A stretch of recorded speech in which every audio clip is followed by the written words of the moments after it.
Ислам тарафдарлары дөньяның теләсә кайсы почмагында яши.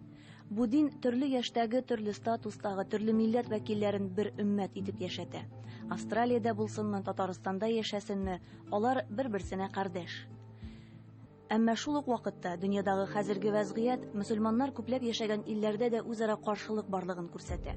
Башка дин һәм милләт вәкилләре белән дустана мөнәсәбәткә омтылырга бурычлы мөселман кешесе үз дин кардәше белән дә дуст түгел. Менә шушындый киеренке халыкара аңлашылмаучанлык шартларында бездәге кайбер төбәкләрдәге динара яшәеш бәхет утыраучыгы булып күренә. Чувашия Республикасында яшәүче кардәшләребезнең тормышы һичшиксез шуңа мисал. Яңа Чебоксарск шәһәренең барлыкка килүенә химия комбинаты төзелеше башлану сәбәпче. Ул чорда СССРда беренче тапкыр дигән бәяләмә аның продукциясенә карата еш кулланылган. Яңа Чебоксарск төзелеше ул вакытта бөтен союз комсомолларын җыя. 60-нчы елларда бу урында, Яңа Чебоксарск урынында авыллар бик булмаган. Чиркәү мәчетләр булмаган. Бөтен халык җыелган монда по комсомольским путевкам дик, химия заводын төзергә, зур заводны имени Ленинский комсомолы Чебоксаргестройны төзергә, и калабызны төзергә. Бөтен татарлар җыелганнар бөтен Россия күләмендә. Монда бар основной инде Батыревский районына шыгырдан авыллары инде, Урмай авылы Комсомольский районы, и Татарстаннан күбәү. Татарстанда эшләгән кешеләр дә күбәү монда килгәннәр. Сибирьдән, Пензадан, төрле өлкәләрдән килгәннәр. Биредә әле дә совет иленең иң яхшы кыйммәтләре сакланган. Халыклар дуслыгы белән торгызылган шәһәрнең халкы нинди милләттән булуына карамастан бер-берсен үз итә, туганлаша. Катнаш никахларның таркалуы да күзәтелми. Ничектер үзара килешеп, хөрмәт белән яши беләләр. Шәһәрнең урамнарындагы чисталык һәм җыйнаклык кына да ни тора. Мондый торыш бу яклардагы калалардан Чувашия шәһәрләрендә генә хас дип сөйлиләр. Җиде бу нәтиҗәне булар гына булай гына тормаганнар бит алар Чувашиядә. Алар Чуваш халкы белән аралашкан, алар белән дуслашкан, алар белән яшәгән. Без аларга карап, алар белән яшибез. Мин аларга рәхмәт әйтеп туя алмыйм вакыты белән. Ник дигәндә, алар мине чувашча өйрәттеләр сөйләшергә. Укыганда бергә ярдәм иттеләр. Үзгә җирләрдә кая барсам да булышып торалар. Бар да булышмагына килеп тора. Мәчет җиренә дигәндә, мәчеткә дигәндә, алар ярдәм кулларын гына сузалар. Алланың рәхмәте яусын аларга тоже. Безнең халык Чувашиядә элек-электә бик каты үзен яхшы чувствовать иткән. Нәрсә хисабына ул? Нәрсә хисабына сире нәрсәдә? Сиреме? Без бер милләттә булган ахыры, то есть бер тамырдан. Алар чувашлар битендә тоже Болгардан чыккан диләр. Без дә үзебезне Болгардан чыккан дибез. Төрки халкы, алар да төрки халкы. Телебез дә безнең бераз ошый, бер-беребезгә ошый. Чувашлар бик каты безне хөрмәтлиләр, дин әһелләрен особенно бик каты хөрмәтләп торалар. Чувашиядәге 127 мең халкы булган Яңа Чебоксарск шәһәре республиканың баш каласыннан 21 чакрымына ераклыкта урнашкан. Аны Чебоксарның игезәге дияргә мөмкин. 60-нчы елларда зур калалар тирәсендә аларның кече туганнары спутник шәһәрләр төзелү гадәти күренеш. Шуңа күрә бу ике каланың икътисади географик халәтендә уртак яклар шактый. Ә рухи яңарыш чираларга тагын бер уртаклык, дин өлкәсендә дә бәйләнешләр бүләк иткән. Дөресрәге ике шәһәр халкын бер урынга туплаган. Новочебоксарский халкы җомга көннәрендә күбесе Чебоксар мәхәлләсенә җомга укырга киләләр, бөтенесе монда бер шәһәр буларак санала, бик якын булганы өчен. Бөтен вазифаларны да мондагы булган муллаларга сырылар мәҗлесләргә һәм дә безгә обращаться ителәләр Чебоксарга. Бер шәһәр буларак инде санала, бик якын булганы өчен. Монда әгәр мәет булса, анда балага исем кушарга булса, Чебоксарга барып, Чебоксардан менә белемле кешене эзлиләр иде. Чебоксарда тоже безнең әле мәчет ачылганча да мулла юк иде бит. Менә кем 3-4 белемле кеше. Аларның да күбесе самоучка иде. Вот шуларны чакырып монда укыталар иде. Ә менә инде 2005 елларда Альбер хәзрәт мине монда назначать итте, менә мәхәлләгә. Мин әкрен килеп йөри башладым. Вот, менә инде пенсиягә чыккач, мин постоянно монда уже. Вот.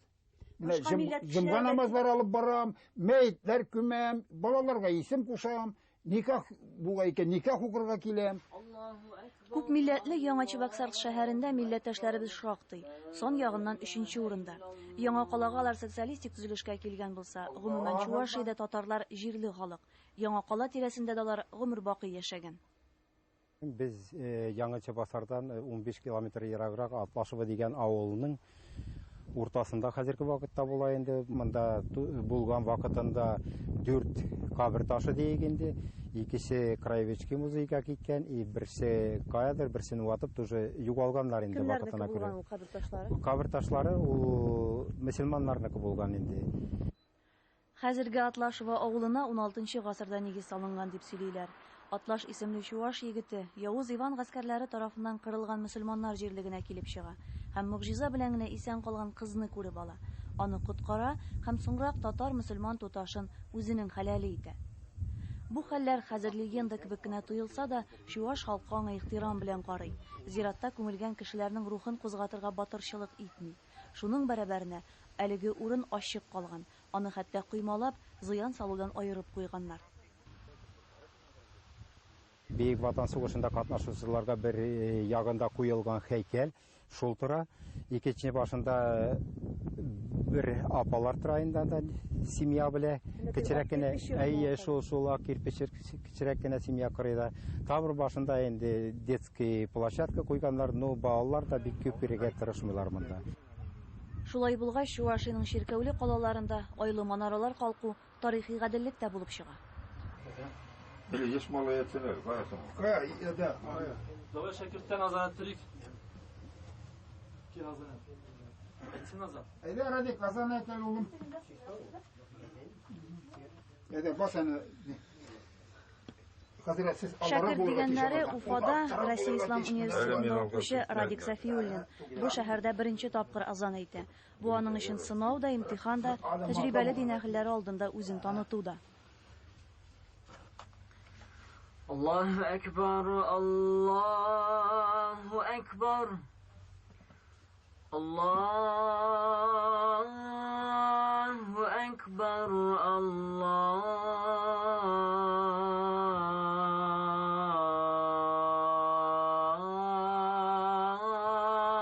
Ekber. Eşhedü en la ilahe illallah. أشهد أن لا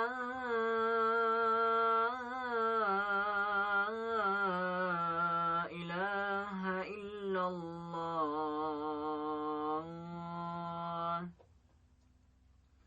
Кадрлар кытлыгы Чувашия мөселманнары өчен дә көнүзәк мәсьәлә. Әмма биредә хәлнең уңай якка үзгәрүенә өмет ныклы. Сәбәп дини уку йортларында белгечләр әзерләнүдә генә түгел, ә шәкертләрнең авылларга гомумән кайда кирәк, шунда барып эшләвендә дә. Мухаммадар Расулуллах. Шәкертләр шәкерт буларак әгәр үзләренең дәрәҗә кадр ва абруйларын белсәләр, алар остазларының сүзеннән чыкмаслар. Кем аларны беренче юлларын күрсәтеп җибәрде, шуларның фатихасыннан узмаса, аларның эшләре дә уң булыр. Без шуның өчен үзебездә укып килдек, төрле юнәлешләр булган вакытта да үзебезнең җирдә калып, үзебезнең имамнарыбыз белән бергәлектә хезмәткә шундый юлларны салдык.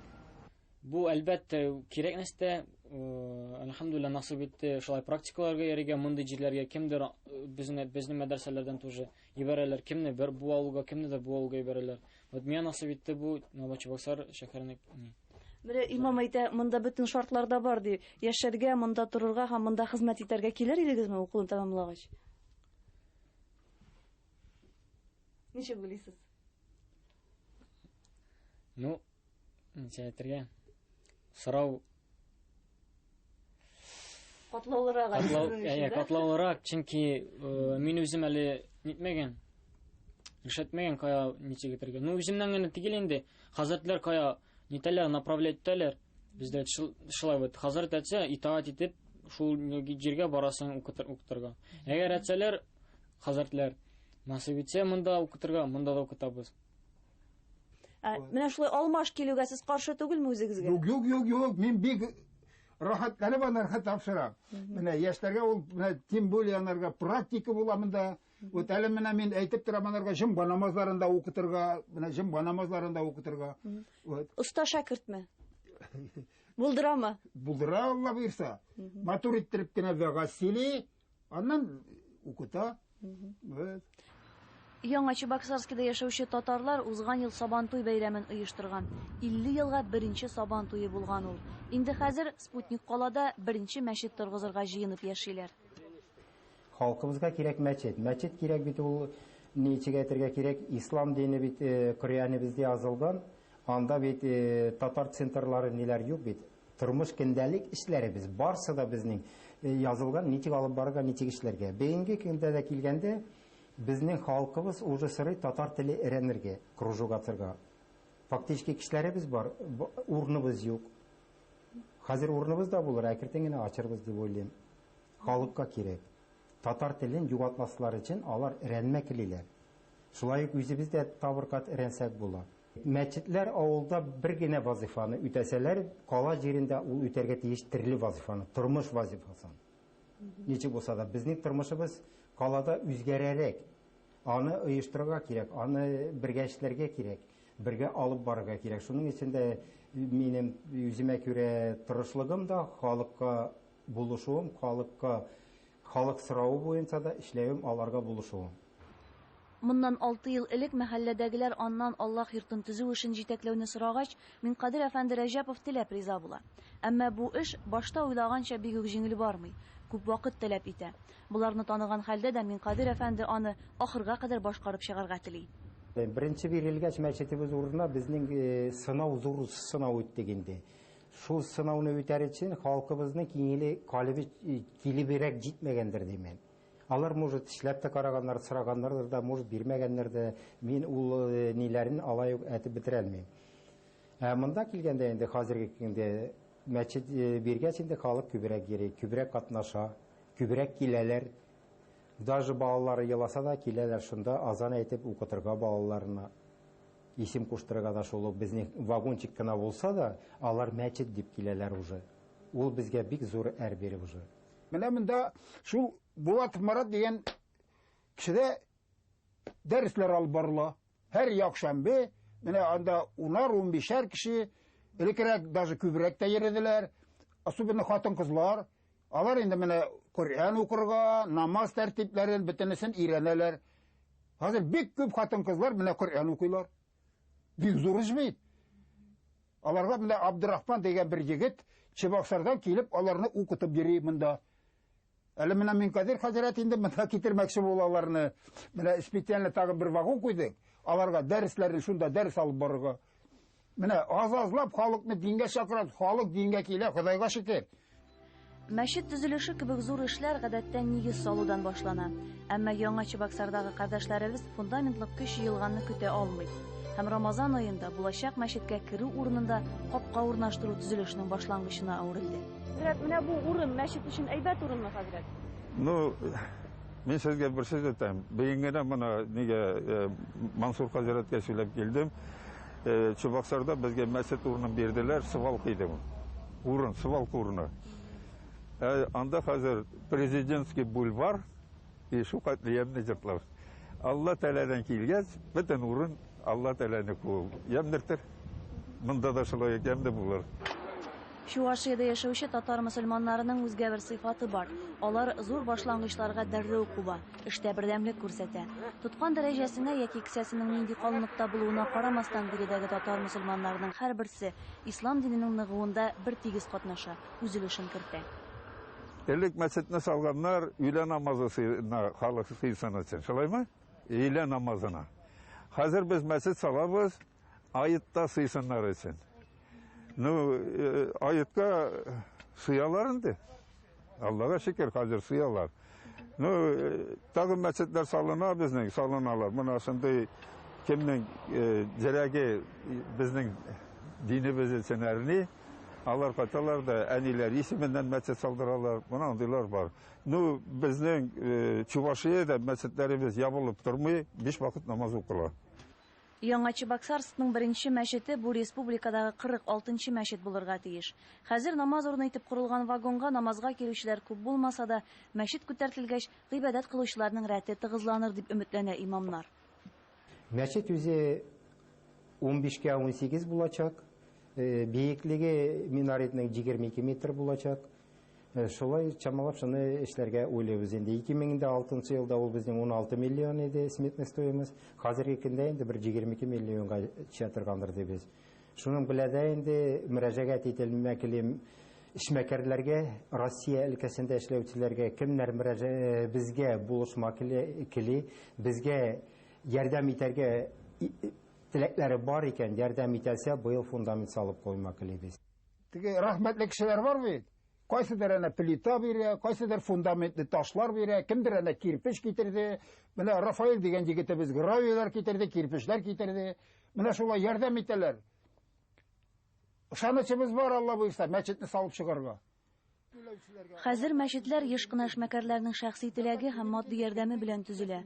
Аллаһ йортына мохтаҗлыгын Яңа Чебоксарск татар мөселманнары үзләре белдергән. Әмма җирле халык ярдәме генә әз, төзелеш күләмлерәк кертемнәргә мохтаҗ. Югыйсә ул озак елларга сузылырга мөмкин. Җирле хакимият бу җирне 3 ел эчендә куелган максатларына ирешү өчен бүләк иткән. Шуңа күрә Яңа Чебоксарск мөселманнары хәйрия ярдәмен сорый. Кая гына булсак та безне өйрәткәннәр иде, мәчеткә булышырга, мәчеткә ярдәм итәргә, мәчет төзелешенә кулларын сузарга. Аның әҗәшәләре бик күп диләр. Бик күп аларга кайтарып бирәләр. Ник дигәндә, күпме генә эшмәкәрләрне беләм, мин хәзер Шыгырданда яшәүчеләр моны әле генә күчергәннәр тоже 50 мең сум күчердек дип звонит иттеләр инде. Алланың рәхмәте яусын, алар булырга тиеш. Нидән Сугуттан мөфти Тахир хәзрәт күчерде 30 мең, Алланың рәхмәте яусын. Үзебезнең пенсионерыбыз китереп бирә 5 мең акчасын. Ул тоже бит бизнесмен булмаса да чыгарып бирә аны. Аның тормышына да может кирәктер, артык акчасы юктыр дип уйлыйм кешенең. Хәзерге вакытта тем более ашарга да кирәк, киенергә дә кирәк, балаларын карарга да кирәк, күп кирәк. Мәчет мәсьәләсенә килгәндә күп кеше мәрхәмәтле булышма кили. Раббыбыз аларга тирле яктан кайтарып бирә торгандыр. Шул ук вакытта Яңа Чебоксарск мөселман мәхәлләсендә мәчетне күтәрү үз максат түгел. Аллаһ йортының алар үзәк булуын тели. Рух күтәренкелегенә, милли аралашуга һәм гыйлемгә мохтаҗ булган һәркем сыйнырдай үзәк булуын. Яңа Чебоксарскның үзен төзегәндә булган бердәмлекне киләчәк яшәештә дә дәвамлы итәр өчен.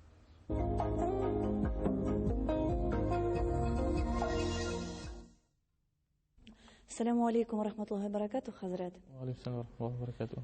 Алла рәхмәте яусын, сорауларыбызга җавап бирергә ризалыгыз өчен. Җиһанда бит Рамазан ае, ураза тота торган вакыт. Һәм менә көн озынлыгының никадәр дәвамлы булуына карамастан, әле үз гомерләрендә беренче тапкыр ураза тотарга тәвәккәлләгән кешеләр дә күп быел.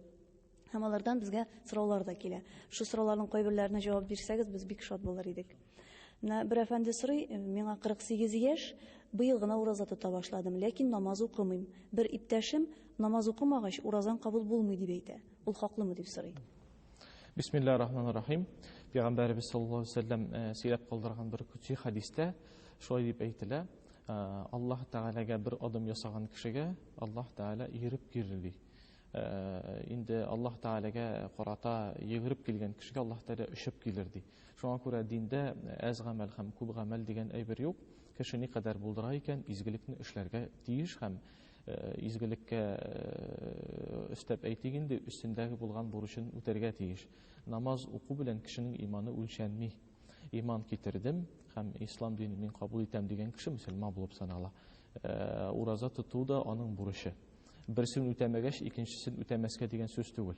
Шуңа күрә намаз укымаган кеше дә уразасын башкарган вакытта, димәк, ул өстеннән бурычын төшерә һәм шуның белән бергә Алла бирсә, ул әҗерле булып саналачак иншалла. Тагын бер сорау, ураза тота алмаган кешегә исламда үзенә күрә салым каралган, мохтаҗларны тукландырырга тиеш. Әгәр минем көчемнән тегесе дә бусы да килмәсә, аңлавымча инде әгелеге кешенең сәламәтлеге дә булмаска мөмкин, акчага да чамалы булырга мөмкин.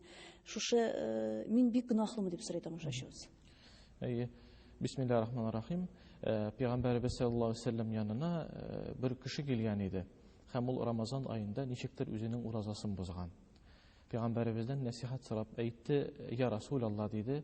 "Мына мин уразамны бузып куйдым, шушы истемдәге булган бурычымны үтәр өчен, бузган уразамны дөрисләр өчен нәрсә эшләргә тиешмен?" дип сорау бирде.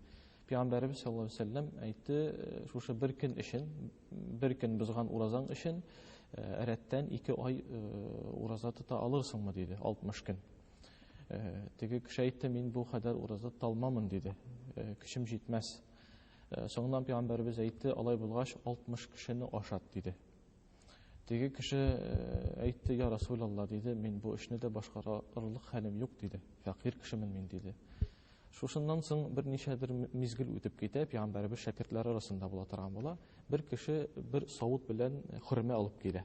Пәйгамбәрбез алып килгән шушы хөрмәне кулына алып теге фәкыйрь кешегә, уразасын бозган фәкыйрь кешегә бирә. Инде уразаңны өстеңнән төшерү өчен шушы хөрмәне Мәдинәнең иң фәкыйрьләренә ләш дип әйтә. Теге бәндә бер савытка карый, бер Расулуллага карап әйтә: "Миннән дә фәкыйрьрәк гаилә бар микән Мәдинә шәһәрендә?" ди. Шушы вакытта Пәйгамбәрбез елмаеп куя да: "Ул ризыкны гаиләңә калдыр, өстеңнән уразаң төшер", дигән иде. Менә шушы хадис инде ул сахих хадис, дөрес хадис булып санала. Шушы хадистән бер нәтиҗә чыгарсак, димәк, инде әлбәттә ураза тотмаган, авыру сәбәпле ураза тоталмаган кеше булдыра алганда әлбәттә шәригать күрсәткән бәһане тапшырырга тиеш. Әмма ләкин булдыра алмый икән, кешеннән килми икән, ул вакытта никадәр булдыра алса, шул кадәр бурычын үтәргә тырышырга тиеш. Мәсәлән, инде әйтик, 100 тәңкә бирә алмый икән, бер көннән инде булсын, хәтта 20 сум булса да биреп, үз өстеннән төшерергә тиеш уразаны. Коръән Кәримдә Аллаһ Тәгалә әйтә: "Фаттакуллаха мастататум", күпме булдыра алсагыз, шул кадәр тәкъвалыкны күрсәтегез. Башка бер аятында: "Ла юкаллифуллаху нафсан илля усаха", Аллаһ Тәгалә бер кешегә дә күтәрә алмый торган йөкләмәләр йөкләмәс ди. Шуңа күрә булдыра алган хәтле инде әлбәттә уразаның хакын өстеннән төшерергә тиеш кеше. Шул ук мәсьәлә мөгаен фитра садакасына да карала торган. Шул ук фитра садакасына каралган кагыйдәдә, шул ук һәм фидия садакасына каралган кагыйдә. Югыйсә безнең бит халкыбыз арасында кайберәүләр, мәсәлән, диния нәзарәте, гөләмәләр шурасы шундый фәтва чыгаргач, фитра садакасының иң минималь күләме турында фәтва чыгаргач, уланы мәҗбүри рәвештә түләргә дип кабул итә. Беләсезме, әгәр дә бу асылда дөрес инде ул фәтва, мәҗбүри рәвештә кем өчен булдыра алган кеше, мәсәлән, ул бәһане чыгара алган кеше чыгармаса, дин тарафыннан ул гаепле һәм гөнаһлы булып санала. Без бит монда сүзне алып барабыз булдыра алмаган кешеләр хакында. Булдыра алмаган кеше инде әлбәттә кавытланып китәбез. Ничек булдыра алса, ул өстеннән төшерергә тиеш аны.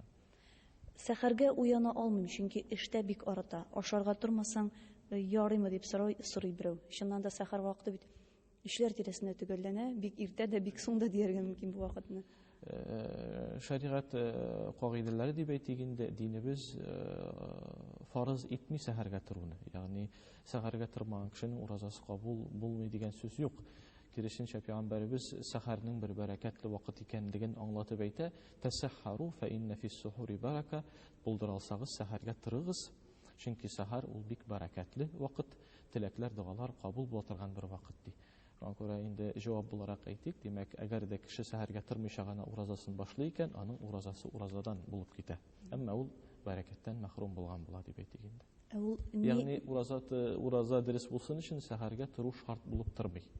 Ниятен ул кайчан әйтергә тиеш була? Ният хакында галимнәр әйтәләр, әгәр дә кеше, мәсәлән, Рамазан аеның 30 көнен Алла бирсә, ураза тотачакмын дигән бер ният йөрәгендә бар икән, ул инде нияттән китә. Һәр көнне бер тапкыр Алла ризалыгы өчен инде иртәгә ураза тотармын дип үзеңә искә төшереп кую, Аллаһ каршында бер фәрманны шулай итеп башкару, ул әҗерле саваплы гамәл булып санала. Субханалла.